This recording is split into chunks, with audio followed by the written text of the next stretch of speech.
Hello, আমি রাজা। আমি রূপসী। কিন্তু আপনাদের তো আমি চিনতে পারলাম না। আমি তোমার মামা। আর আমি তোমার মামি। হুম। সরি, মানে হব আর কি। কি চান এখানে? কিছুই চাই না, আপনাকে ধরতে এসছি। ইয়ার কি হচ্ছে? I say get out.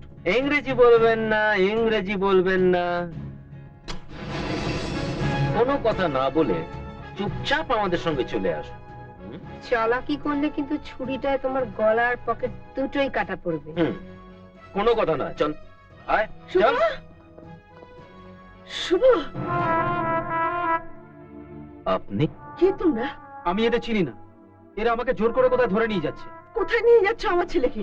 ওর নিজের জায়গায়। ও আমার ছেলে, এটাই ওর নিজের জায়গা। ও আপনার ছেলে নয়, ও এক গরিব দাদার ভাই। ওকে ওর বৌদির কাছে আমরা নিয়ে যেতে এসেছি। মিথ্যা কথা। আমার নিজের কোনো দাদা কিংবা বৌদি নেই। এরা কি বলছে আমি বুঝতে পারছি না মা। আর একটা কথা নয়, চলো আমার সঙ্গে চলো। না, আমাকে না মেরে তোমরা আমার ছেলেকে নিয়ে যেতে পারবে না।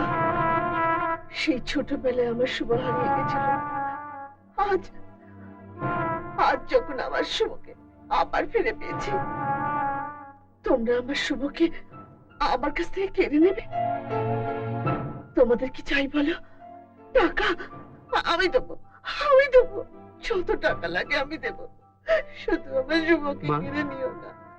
আমি মরে যাবো, আমি মরে যাবো। আপনার শুভ খুব ভাগ্যবান, আপনার মতো মা পেয়েছে। মাকে কষ্ট দিয়ে তার সন্তানকে আমি কেড়ে নিয়ে যেতে চাই না,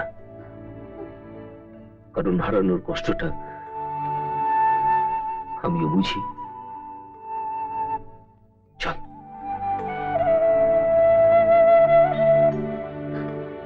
মা,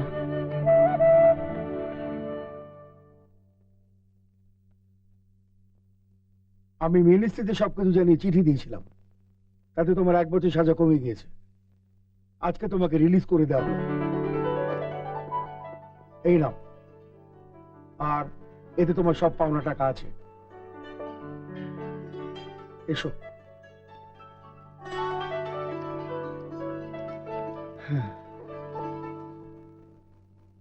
তুমি দিব্যকে রেখে এসেছো? হ্যাঁ, আমি সারাদিন এই আশায় বসেছিলাম তোমরা আমার দিব্যকে ফিরিয়ে আনবে। আপনার স্বপ্ন আর আপনার স্বপ্ন নেই দিদি, সেটা ভাগ হয়ে গেছে। তার অনেকটা ভাগ চলে গেছে এক সন্তান হারা মায়ের স্বপ্নে। যে মা অনেক আগে তার নিজের সন্তানকে হারিয়েছিলেন, আপনার দিব্যর ভেতরে সে তার নিজের হারানো সন্তানকে খুঁজে পেয়েছে। দিদি দিদি, আমি যদি আপনার স্বপ্নটা তুলে নিয়ে আসতাম, তাহলে সেই মায়ের হারানো হাসিটাও তো আমায় তুলে নিয়ে আসতে হতো। দিদি, দেখেছো তাকে? কল্পনা করেছি। সেই ছেলেবেলা মায়ের কাছ থেকে ছিটকে গেছিলাম তো, তাই মা ছেলের কষ্টটা খুব ভালো করে আমি বুঝতে পারি দিদি। তাই যখন কোনো মা তার ছেলেকে ফিরে পায় বা ছেলে মাকে পায়, আমার খুব হিংসে হয়। মনে হয় আমিও তো আমার মাকে ফিরে পেতে পারতাম। তাই পারিনি দিদি, পারিনি। ওদের আনন্দটা আমি কেড়ে নিতে পারিনি। আর তাতে যদি আমার শাস্তি দিতে হয়, দিন। তুমি যদি কাউকে কাঁদাতে, তোমাকে শাস্তি দিতাম, কিন্তু তুমি তো একজনের হাসি নিয়ে আরেকজনের মুখে বসিয়ে দিয়েছো। তোমাকে শাস্তি দিই কি করে? আমার একটা কাজ করে দেবে? বলুন। আমি একবার জেলে ওর সাথে দেখা করব। ওকে বলবো দিব্যকে নিয়ে একদম ভেবো না, ও খুব ভালো আছে। কিন্তু জেলে তো এরম হুট করে যাওয়া যায় না, অনেক মাল্লু খরচা করতে হয়। আমি ওর স্ত্রী, আমাকেও ওর সঙ্গে দেখা করতে দেবে না? ও শালাদের এসব সেন্টুর কোনো দাম নেই। আমি 3-3 বার জেলে গেছি তো জানি। তুমি জেলে গেছো? গেল পকেট কাটা। আসলে ওর দাদু জেলে রাঁধুনি। ও 3 বার ওখানে গিয়েছিল দাদুর হাতে রান্না খেতে, খুব ভালো রান্না করে। রূপসী, যা তো জেলে গিয়ে দাদার খবরটা নিয়ে আয় তো। ওকে।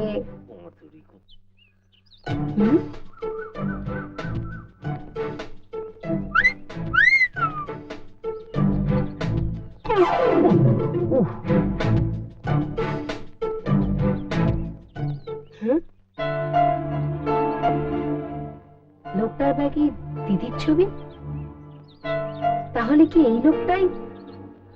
ও দাদা, আপনার ব্যাগ পকেট থেকে হড়কে গেছিল।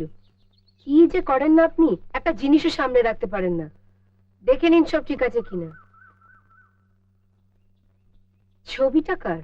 আমার স্ত্রীর। রূপসী তো এখনো ফিরলো না। ও তুমি কিছু চিন্তা করো না দিদি, একবার যখন বেরিয়েছে তখন কিছু না কিছু একটা করে ফিরবে, খালি হাতে ফেরার মেয়েও নয়। দিদি, দিদি। রূপসী, তুমি জেলে গিয়েছিলে? কি বললো তোমার দাদু? কবে নিয়ে যাবে আমাকে? ওরে বাবা, এত কোয়েশ্চেন। তাহলে শোনো, আমি জেলে যাওয়ার আগে জেলটা আমার কাছে চলে এলো। আমি দিলাম পকেট কেটে, আর যেই না দিলাম পকেট কেটে, অমনি আর দাদাকে ফেলে রাখি কি করে বলো? তাই নিয়ে চলে এলাম।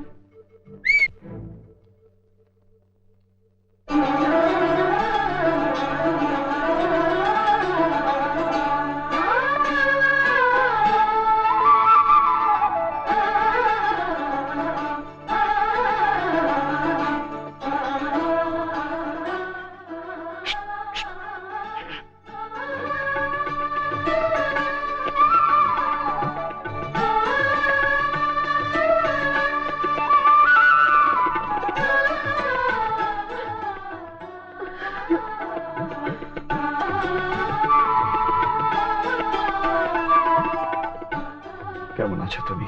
ভালো, আর আমার দিব্য? খুব ভালো। ভালো তো থাকবেই, বৌদি যে পেয়ে গেছে। খাবে এসো, খিদে পেয়েছে তো? খিদে পেয়েছে মানে? পেটে তো আগুন জ্বলছে।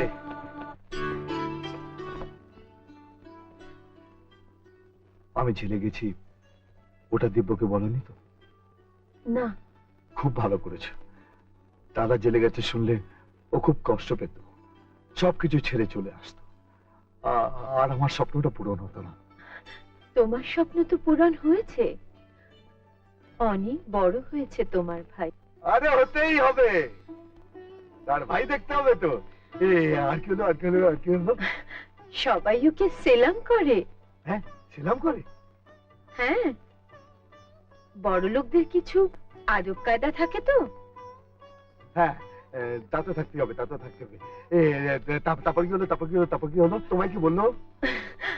আমাকে যত্ন করে বসালো, বললো, বৌদি তুমি খুব সুন্দর, খুব ভালো। হ্যাঁ, এই মিষ্টি মিষ্টি মিষ্টি খাওয়ানি? খাওয়াবে না? গোটা মিষ্টির দোকানটা তুলে এনেছিল। আমিও খাবো আর না। ও ছাড়বে না। এই না হলে আমার ভাই, না বলা চলবে না। এই তোমাকে তোমাকে প্রণাম করেছে? প্রণাম? ওটা ভুলে গেছে।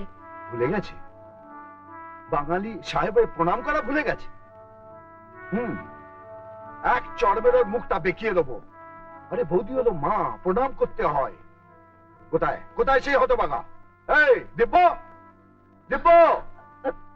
দিব্য এখানে থাকে না। থাকে না? চৌধুরী মোটরস তাদের ম্যানেজিং ডিরেক্টরকে বাড়ি দিয়েছে, গাড়ি দিয়েছে। দিব্য এখানে থাকবে কি করে? থাকবে কি করে? থাকতেই হবে। আরে ও যত বড়ই সাহেব হোক না কেন, আমাদের সঙ্গে ওকে থাকতে হবে। নাহলে আমি লোককে দেখাবো কি করে যে গাছ যতই আকাশ শুক না কেন তার শিকড়টা থেকে মাটিতে। ওর কান ধরে হিড় হিড় করে টেনে আনবো। ওর সাহেবগিরি দেখাচ্ছি আমি। শোনো, লেডিজ এন্ড জেন্টলম্যান, আজকের এজিএম চৌধুরী মোটরসের কাছে রিমার্কেবল। আমরা সত্যি আকাশটা ছুঁতে পেরেছি, আমাদের কোনো প্রতিদ্বন্দ্বী নেই। And all credit goes to our new MD, Mr. Dibyendu Roy.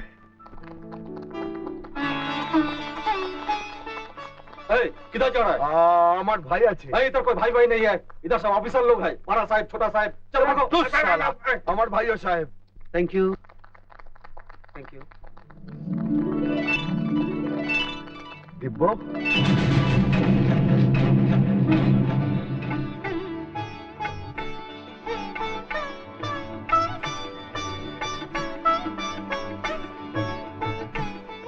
দিব্য, আপনাকে তো ঠিক চিনতে পারলাম না।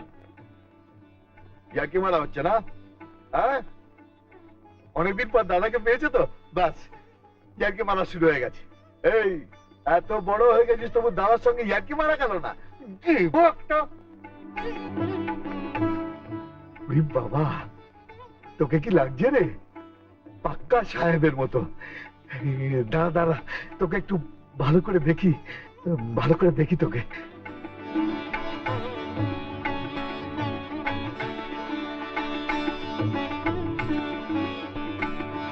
Sorry for the disturbance ladies and gentleman. আপনি বোধহয় কোথাও ভুল করছেন। কোথাও আমার দাদা কিংবা ভাই বলে কেউ আছে, সেটা আমার জানা।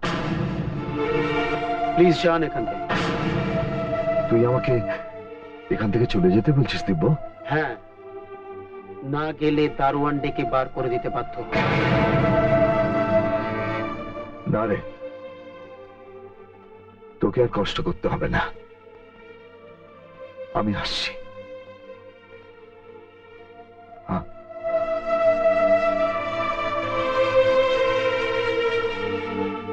লোকটাকে কিরকম চেনা চেনা লাগছে? হ্যাঁ, বীরপুর স্টেশনের কুলি, ট্রাক পাচারের দায়ে 2 বছর জেল খেটেছে। খবরের কাগজে ছবি বেরিয়েছিল, তাই বলে আপনার চেনা চেনা লাগছে। একে কুলি, তার উপর কয়দিন লেবেল মারা। তার ভাই কিনা চৌধুরী মোটরসের ম্যানেজিং ডিরেক্টর। এটা কিন্তু স্যার শতাব্দীর সেরা ঠাট্টা। এই যে কথায় বলে না, পাগলে কিনা বলে, জেলের ঘানি টেনে টেনে মাথাটা একবার গেছে।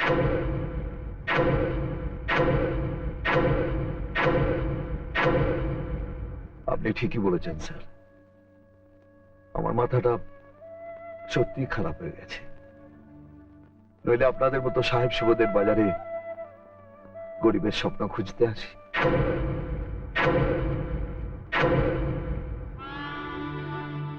মাফ করবেন স্যার, আপনাকে ঠিক আমার ভাইয়ের মতো দেখতে। বাইরে থেকে দেখে বুঝতে পারিনি, ভেতরটা যখন দেখলাম অনেক তফাৎ। আমার ভাই হলে এতক্ষণে আমার বুকে ঝাঁপিয়ে পড়তো, বলতো, দাদা তুমি কেমন আছো? তুমি জানো না, তোমাকে অনেকদিন না দেখলে আমার খুব কষ্ট হয়। তুমি কিছু খাবে দাদা? আপনি আমার ভাই নন, মাথাটা ঠিক নেই তো?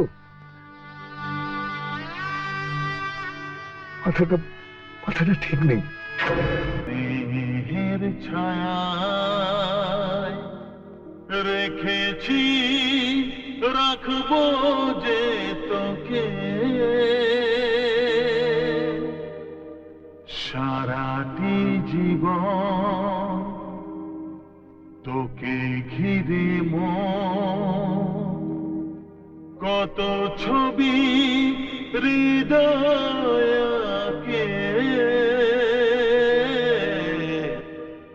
কেউ জানে না, কেউ জানে না।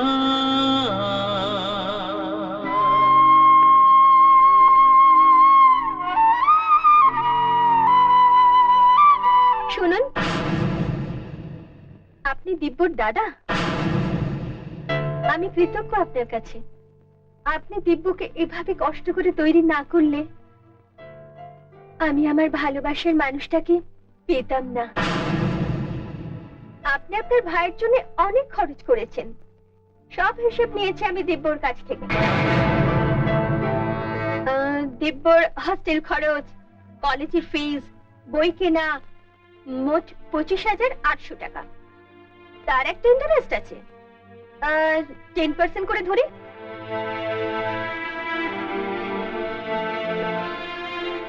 28,310 টাকা। আমি আপনাকে তার ডাবল দিলাম। নিন।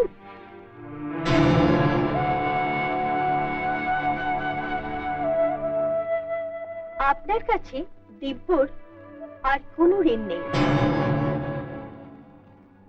আজকের পর থেকে দিব্যর সঙ্গে আপনার নামটা না জড়ালেই বাধিত হবে।